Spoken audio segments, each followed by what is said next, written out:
Already charter act 1813 வந்து British parliament வந்து 1 lakh வந்து இது பண்ணாங்க. அதுதான் வந்து 1 lakh கொடுத்தது. அதுக்கடுத்தது வந்து பார்த்தோம் அப்படின்னா சார்லஸ் எல்பின் ஸ்டோன் வந்து பார்த்தோம் அப்படின்னா இது வந்து ஓரியன்டேஷன் இல்லை வந்து ட்ரெடிஷ்னல்னு பார்த்தாங்க. அப்போ வந்து இங்கிலீஷ் எஜுகேஷனும் வெஸ்டர்ன் சயின்ஸும் வந்து இன்னும் இதாகும் கம்பேர் பண்ணி வரும்னு ஒரு கிளாரிட்டி கிடைச்சது. இருந்தாலும் மெக்கலே மீட் 1835 என்ன கிடைச்சதுன்னா இன்ட்ரொடக்ஷன் கிவன் யார் தராங்க, தாமஸ் பாபிங்டன் மெக்கலே வந்து கொடுத்தாரு. கிவன் கொடுக்குறாங்க. என்ன அது லா மெம்பர் சட்ட உறுப்பினர், லா மெம்பர்னா சட்ட உறுப்பினர், கவர்னர் ஜெனரலுக்கு லார்ட் வில்லியம் அண்டர் அவங்க சட்ட உறுப்பினர் அண்டர் யாருக்குன்னா எந்த காலத்தில் அப்படின்னா லார்ட் வில்லியம் பெண்டிங் காலத்தில். அப்போ பார்த்தோம் அப்படின்னா ஷிஃப்ட் எஜுகேஷன் பாலிசி என்ன ஆயிடுச்சு, இது வந்து ஒரு மேஜர் டேர்னிங் பாயிண்ட் நடந்தது. Clear preference Indian traditional education பார்த்தோம் அப்படின்னா ஓரியன்டல் லேர்னிங் ரிஜெக்ட் பண்ணிவிட்டு இங்கிலீஷ் எஜுகேஷனுக்கு தான் ரொம்ப இம்பார்ட்டன்ட் கொடுத்துருக்காங்க. அதனால என்ன ஆகுது, டவுன்வர்ட் ஃபில்ட்ரேஷன் தியரி. அதாவது இதோட ஐடியா என்னென்னா educate small elite group in English. அதாவது ஃபஸ்ட்டு வந்து உயர்ந்தவங்களுக்குலாம் வந்து இங்கிலீஷ் வந்து குரூப் இன் இங்கிலீஷ் போகணும், ஸ்ப்ரெட் டவுன் டு மாஸ் அவங்களுக்கு. அதுக்கப்புறம் தான் வந்து டாப் டு பாட்டம் தான் எஜுகேஷன் சிஸ்டம். அதுக்கப்புறம் தான் மக்கள்கிட்ட வந்து பாப்புலர் ஆகணும் அப்படின்னு சொல்கிறது.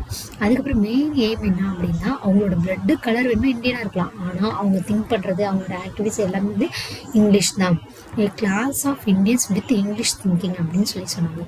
அதுக்கு வந்து இம்பேக்ட் வந்து பெண்டிக் ரெசல்யூஷன் என்ன இருந்துச்சுன்னா மீடியம் ஆஃப் ஹையர் எஜுகேஷன் ஆங்கிலிசிட் ஃபாஸ். அதாவது பார்த்தோம் அப்படின்னா பெண்டிங் தீர்மானம் உருவானுச்சு எப்போ 1835 ஆங்கிலம், அதாவது மீடியம் ஆஃப் ஹையர் எஜுகேஷனில் தான் வந்து இங்கிலீஷ் பிகம் இருக்கணும் அப்படிங்கிறது ஸ்டார்டட் வந்து ஆங்கிலிஸ்ட் ஃபாஸில் வந்து ஆனிச்சு. மெக்கலே மினிட் அப்படிங்கிறது ஃபஸ்ட்டு என்ன அப்படின்னா இன்ட்ரடக்ஷன் தாமஸ் பாபிங்டன் மெக்கலே வந்து தாமஸ் யார் கொடுக்குறாங்க, சட்ட உறுப்பினர் வந்து லார்ட் வில்லியம் பெண்டிங்காக இருக்கார்.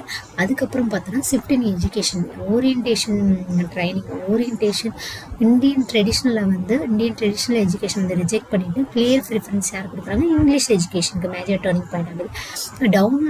டவுன்வர்ட் ஃபில்ட்ரேஷன் தியரி வந்து ஹை லெவலில் இருக்கவங்களுக்கு வந்து ஃபஸ்ட்டு நல்லா போகுது.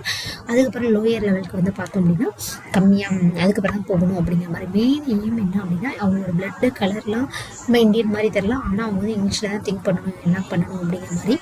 அதுக்கடுத்தது வந்து பார்த்தோம் அப்படின்னா இன்ஃபேக்ட் இதனால் பாதிப்பு என்ன ஆகுது, பெண்டிங் டிசொல்யூஷன் ஆகுது உருவாகுது. English become medium of higher education உயர்கல்வியில் தான் வந்து ஆங்கிலம் வந்து கற்பித்த மொழி. ஆங்கில கல்வி வந்து காலம் தொடக்கம் அப்படிங்கிறது ஸ்டார்டட் அப்படிங்கிறது வந்து பார்த்தோம் அப்படின்னா இந்த மெக்கலே மினிட்டில் தான் நடக்குது. English education support oriental learning வந்து ரிஜெக்ட் ஆகுது. டவுன்வர்டில் மேலே இருக்க டாப்பில் இருக்கவங்க ஃபஸ்ட்டு கற்றுக்கிறதுக்கு தான் பாட்டமில் இருக்க பீப்புள்ஸ்க்கு வந்து சொல்லி தருவாங்க. இங்கிலீஷ் மைண்டட் இந்தியன்ஸ் ரிசல்ட் வந்து இங்கிலீஷ் மீடியம் அப்படின்னு சொல்கிறது. Macaulay English elite filter English education வந்து ப்ரொமோட் பண்ணாங்க, ஓரியன்டேஷனை வந்து கம்மி பண்ணாங்க. Downward filtration theory create English education Anglicist இது வந்து இதை தான் ஸ்டார்ட் ஆனிச்சு.